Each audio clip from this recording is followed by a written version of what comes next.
Nandito sa bansa ngayon ang ilang superstar ng NBA tulad ni na Scottie Pippen at Dennis Rodman. Maglalaro sila sa isang exhibition game bukas. Kasama nila ang mga dating superstar ng PBA. Makita-mount po muna tayo kay Sports Saksi Chino Trinidad.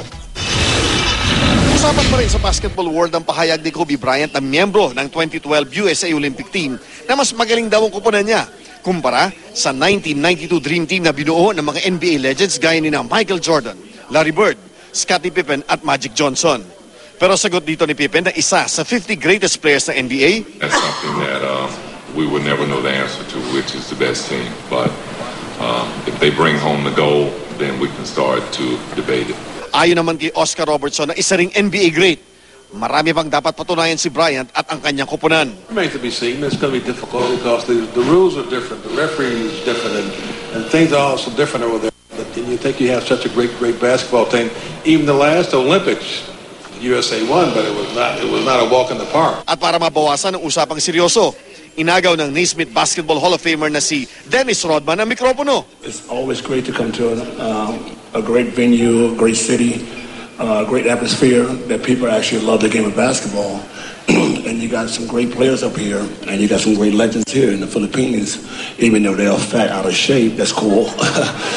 Sa larong magaganap bukas sa MOA Arena, dehado ang mga dating PBA superstars na pinangungunahan ni Jojo Lastimosa. Kaya gagamitin na lang daw muna nila ang bihirang pagkakataon para maging isang basketball fan muli. Kasabayan namin yung mga players niyan, sila Scottie Pippen. Ang totoo nga, di ba yung system namin ng Alaska is the same system na dinadala. So gusto ko mag-usap kami, sabihin ko sa kanya, Scottie, you know what?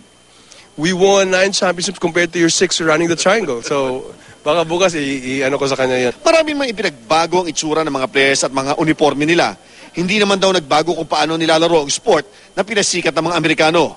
Ito ang pananaw ni Coach Oscar Robertson na nananatiling tanging player na nag-average ng triple-double sa isang NBA season. You might get different individuals, different personalities.